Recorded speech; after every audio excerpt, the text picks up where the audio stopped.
وان ابی ایوب، از حضرت ابو ایوب انصاری روایت بوده است که گو از پیغمبر خدا شنیدم که حضرت گفت من توضع کما امر، چه خیلی که من امر کردم هر کسی طهارت کنه، و صلی کما من امر، چه خیلی من امر کردم همون خیلی نماز خوانه، غفر له ما تقدم من عمل. امام نسائی روایت کرده حدیثه که چه خیلی من امرش کردم همین خیلی نماز خوانه، خداوند تمام گناه های گذشتش عفو میکنه. همین نماز، طهارت، قسم به خدا این داروی هست که تمام گناه هم میرزونه. این دارو من آدم دندانش در میکنه داروکاوی میره. این ماهی که سر تا پا دارو همش. این نماز، این کثرت سجده و چیده میگریزه، 8 رکعت میخونه گرفته میره اخی و 20 رکعت خونه که اخی پگه گناه میرخته. من حدیث های صحیح بوده که کسی زیاد سجده کنه گناهش نمیمونده، کسی زیاد سجده کنه او جنت میرفته، کسی زیاد سجده کنه گناهاش میسوخته. شما ای پیش ختم چه دین سازی میکنید؟ من حدیث های صحیح های کنم اینو همش. پیغمبر خدا صلی الله علیه و سلم کثرت السجود معین علی دخول الجنه، هر کسی را سجدش زیاد باشه، رکوعش زیاد باشه، سجودش زیاد باشه، او یکم جنت میدر آمده. برای همین شما سجده را باید ما زیاد کنیم. پیغمبر ما قیام اللیلاش در رمضان پنجه های مبارک ورم میکرد قسم به خدا، ولی ما اوخی نماز نخوندیم. اوخی نماز را زیاد کنیم، با وجوده که 20 رکعت تراویح های، غیر 20 رکعت با تان شواب با قیام اللیل کنه. حضرت عثمان میگه 2 مصحف در دست عثمان، 2 قرآن میگه در دست حضرت عثمان بود، از بسیار خواندن میگه ورقای قرآن میگه لخت شدگی بودن. شبهای رمضان حضرت عثمان میدیده میگه سوره بقره رقتی آل عمران در 1 رکعت میخوان، میگه بعد از اون میام سوره یاسین در رکعت دوم قیام اللیل شام میخوان. ولی ما هیچ عبادت نداریم، این چی خواندن 1 ساعت و 10 مینوت؟ این ماها همینه، سالها میگذره و نام عثمان میمونه. این ریاضت همینه. فقال نستعيذ بالله من الشيطان الرجيم ما يلفظ من قول الا لديه رقيب عتيد. قرآن میگه هر آن سخنی که از جانب شما از دهن شما هر حرف میبراید او را ملائکه ها مینویسند. هر یک سخنی که از دهن شما میبراید نام اون ملائکه ها رقیب عتید بوده، اونا جاش تا مینوشتن میموندیان. این شوخی نیست گفتن، شما گمان نکنید اگر آدم به همین آیت عقیده داشتگی باشه قسم به خدا گپی به معنی در بدنش میلرزه. ما یلفظو، هر لفظی که از بدن شما میپره از قول، هر دانه لفظ گفته اصلا عربا چی میگن؟ اخذت تمرتا و لفظت نواد. چنی دانه خرما همه قگ لفظ ای بدن شما میبراید دهنتان میگن، مگر ملائکه هایی هستن که نام اونها را رقیب عتید میگن، در حال مینویسن. پیغمبر خدا صلی الله علیه و سلم فرمودن که هر آن فرزند آدم یتکلم بخیرین او بشرین، چی نیک گپ میزنه چی بد گپ میزنه او را حساب میکنن، در نیکاش ثوابه، در بداش فردا حساب میخوره چو کرد نمیکنه. برای همین هر یک ما باید فکر، ما گناه هم داریم، معصیت هم داریم. قرآن ما 3 تقسیم بده. تمام قرآن اول پیغمبر خطاب قرار میده که ای پیغمبر تو نماز میخونی، ای پیغمبر تو زکات میدی، ای پیغمبر تو حج میری. اگر این حبیبی من حضرت محمد مصطفی صلی الله علیه و سلم میگه اگر این پیغمبر بعض الاقاویل ای پیش خودش هر گپ میگفت و در قرآن میآوردش شأن بازی میکرد، ای پیش خودش شریعت سازی میکرد، قرآن میگه لاخذنا بالیمین، خدا میگه من با دستام خودم میگرفتم گردنش خودم میکندم. این چیزی که این حبیبی من میگه همش ای جانبی من نمیگه، من خودم میگه حبل الورید همین گردنش رگاش خودو میبریدم مگه خدا این ای پیش خودش گپ نمیزنه این شریعت نمیسازه چیزی که هست میگه این ای جانبی انما رب العزت میبیو چی صحبتی که رسول اکرم کرده چی قوله که جناب پیغمبر گفته والله همش حقه این شوخی نیست شب معراج فیلم قیامت رسول الله تماشا کرد شب معراج فیلم قیامت دید حضرت بعد از او آمدن چقدر گریه کردن که حال پگه و عظمین بده این طرف هم باید ما فکر کنیم هیچ محال تکیه نکنیم که ما فقط کاری خوب کرده گشتیم بعدی ها موندم جواب میتیم بعدی ها موندم چیکار میکردیم جواب میدادیم خب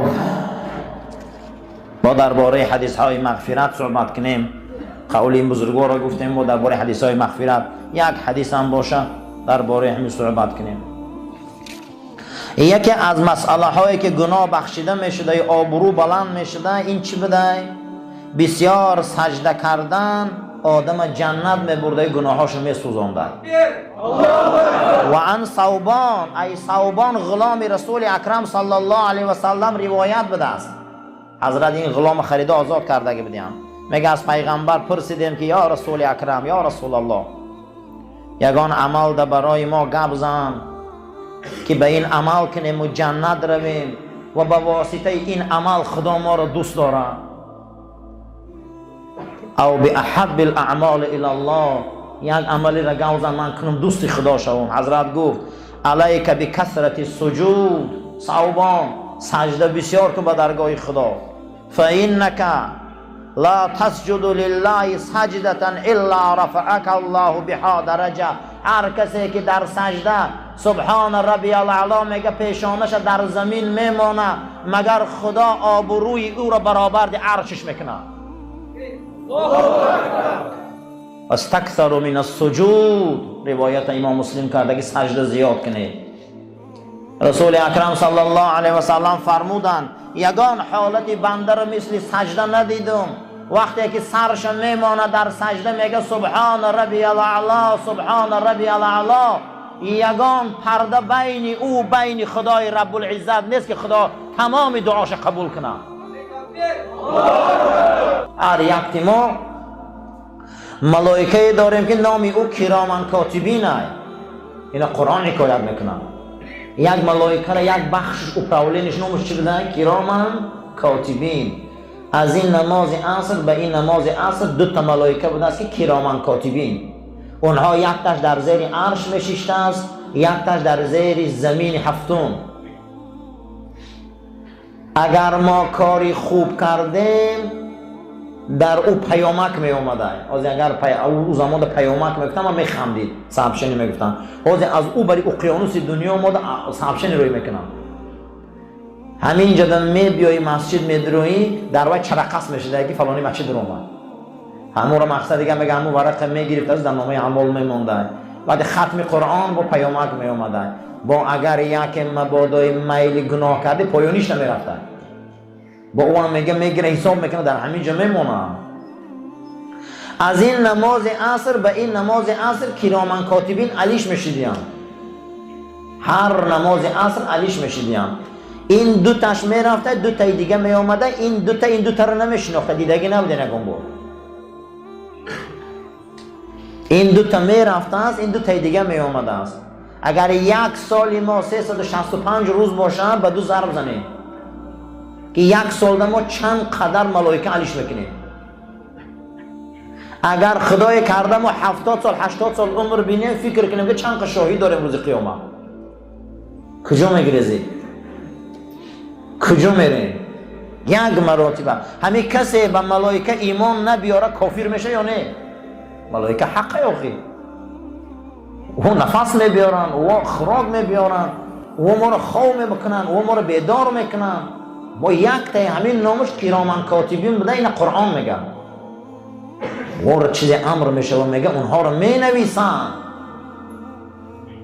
رو مینویسن میگه یک تا به یک تا انا هر کس اکنون کرامن کاتبین پیش نظر آوردن گیره و در طرف چپ راست ایمان نیستن که جشتگی باشن مقصد ای راست ثواب و خیر و برکت مقصد از چپ شومی یا بدی و یا در دیگر جاشتگیان همین چی کار میکنی و یا در رفته چه خبر. برای همین شما وقت طول این روزا نگاه کنه، این روزا ما چی کار میکنیم غیر عملهای ثواب ما؟ یک قاشق جرغاد یک ستیل شیر رسوا میکنه. اگر کوهستان رو زندگی کردگی باشه سریا کامپیوتر اوچا ما میخواستن میگفتن که ببین یک جرغات خوب کنم، یک قاشق همین جرغات میگیره در دری شیر میخل میکنه، هم خلاص یا نه؟ گیردیم رو گرم میکنه، بعد 2 ساعت 3 ساعت یک ستیل شیر جرغات میشه. یک قاشق جرغات 10 لیتر شیر رسوا میکنه و یک عمل هست که 10 ساله ثواب میسوزونه. ما باید شوخی نکنیم. یک عمل هست که من نمی میبیایم شوخی میفهمی، ممکن که 10 ساله نماز سوزه 1000 درزه علف به یک گوگرچو بلو میزنه، همین خیلی میسوزه خاکستر شده میروه. این طرف گناه هم ترسیم با همون این برم همین خیلی این شوخی نیست که همه کارهای ما قبوله، یگان گناه ما قبول، ما گناه نمیکنیم. نه آخی این برشان فکر میکنه این طول روز ما چکار کرده گشتیم. و یکی از بسیاری از مسلمان ها یا گفته قسمتی از مسلمان ها گمان میکنن که طاعت بسیار دارن، نسبت گناه اهمیت نمیتین خودشانه. سببش همین است که آنها قرآن به معنیش و قرآن مقصدش نفهمیدن. کسی که مقصد قرآن نفهمه خیال میکنه که خیلی ثواب دارم، خیال میکنه که خیلی گناهم کمه. باید میگه آیه های قرآن هر یک تاش پرسیده شوه و هر یک تا او فهمیده شوه. لانه لا یحاسب نفسه، یک بار شیشتن تاقیمان برای ما قاضی نمیکنیم که همین ما پگه کجا میریم، مقصد از آمدن ما همیجا چیه. قرآن برای 3 چیز گپ میزنه. 3 چیز قرآن 3 تقسیم های: ایمانی به خدا، ایمانی به حضرت محمد مصطفی و ایمانی به قیامت. تمام قرآن چند تقسیم بده؟ 3 تقسیم. فردوسی کتاب نویس نامش شاهنامه مون، اینش نامش بهارستان مون و شاعر نام کتابش گلستان مون، اینش بستان مون.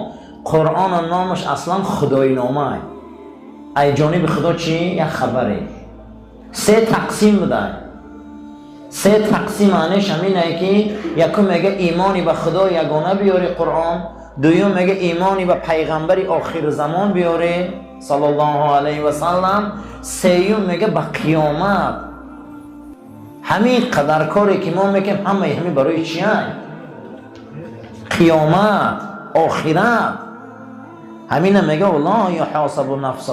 شما میگه یک بار شیشته میگه تا قیار قاضی نمیکنه در پیشتان مانی همین خیلو یک کم تر فکر کنی که آخر عاقبت همین کار چیه؟ چیه عاقبتش؟ ولا یتفقد معاصیه، یک مراتبه گناه ها را مقصد از قفای نیست شدنش فکر نمیکنی. و قیامت باشه، قیامت حق بده، از قیامت بده. قرآن مقصدش همین آمده که ما ایمانی به قیامت بیاریم. این گناه قطعی کجا میریم؟ کجا میریم این گناه و معصیت قطعی؟ و اذا عمل طاعتا حفظها و اعتد بها كالذي يستغفر الله بلسانه او يسبح الله في اليوم 100 مرة ثم يغتاب المسلمون. هر وقتا که مسلمان عمل میکنه، طاعت میکنه، او را حفظ میکنه، به همون تکیه میکنه، مثل استغفر الله گویی ها بارین و سبحان الله گویی ها بارین 100 بار، بسیار کارهای خوب میکنیم. بعد از آن با نگاه میکنیم که دندان تیز کردیم برای غیبت مردم. همین رو سبحان الله داریم، الحمدلله داریم، نمازهای خوب، قرآن داریم، اما برابر این با غیبت همون هم خوبه. میگه از دانشمندان نوشته که اسلام امروزه مسلمان هایی که هممون میبینیم که من هم مسلمانم، اسلام کاریکاتورگی هست. چه خیلی اسلام کاریکاتور میشده؟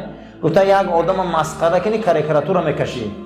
بینیش کلان میکنی، لواش میدان، شکمش کلان میکنی، پاکاش باریک که وای مسخره کنی. گفته اسلام امروز مسلمانا کاریکاتور کرده گیان. نمازخوانی نقض، دروغگویی خوب، روزگیری خوب و عقی پدری نقض، برابر رفته سنگردش. زکاتهی خوب و منمنی نقض، خیر احسان خوب و با زینای نقض. همش میگه یه جای بردستیان که باید که ابلیس هم خفه نشود. میگه اسلام اخشان کاریکاتور کردیان با گفتستیان که چون مسلمان ها پیش نمیرن. میگه یک مراتبه میگه ایقا کارهای خوب میکنه، از قفاش میگه کارهای بدم احتیاط شوه اوخی. خیلی گمان نکنه که کاری بده که میکنه او را نمی نویسم. و اینکه وقتی که همین کاری که میکنه گفته ای قفای مسلمان ها غیبت و تمام مقصد خطی مسلمان مسخره. یک صحبت های ما میکنیم قسم به خدا در طول روز گفت از غزالی که خدا از این صحبت های ما بسیارش راضی نیست. ای بسیاری همین صحبت های ما کارهای ما گفته خدا راضی نیست. من غیر حسرین آقای چوه گیردی خانه تا محکم میکنی گفته یک بار ایمان تا محکم نمیکنی و چوه پول تا محکم میکنی گفته توفیق تا محکم نمیکنی و چی با گفته باغ تا محکم میکنی گفته قلب تا محکم نمیکنی.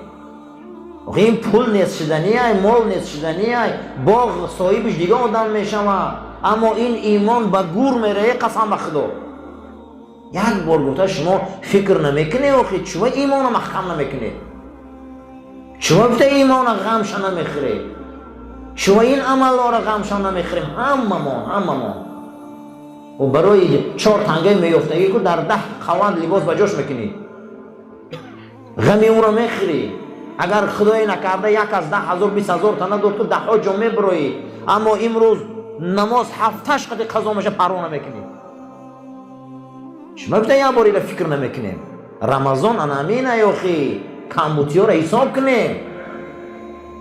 چون غمی یک نقود و 4 کاغذ و 4 تیلا را میخوریم، غمی همین 2 روز یک کس غمی وقت نمیخورم، یک کس گفته غمی عملش نمیخوره. پگه اینم در کاره. بعد قیامت که ایمان داریم و چیکار کرده گشتیم و عددین حساب نمیکنیم. و یکون نظر الى عدد سبحته، امروز حساب میکنیم که چند سبحان الله استغفر الله گفتیم، اما غافلیم از امروز تا بگه ما چی عمل کردیم که با او نسوزم.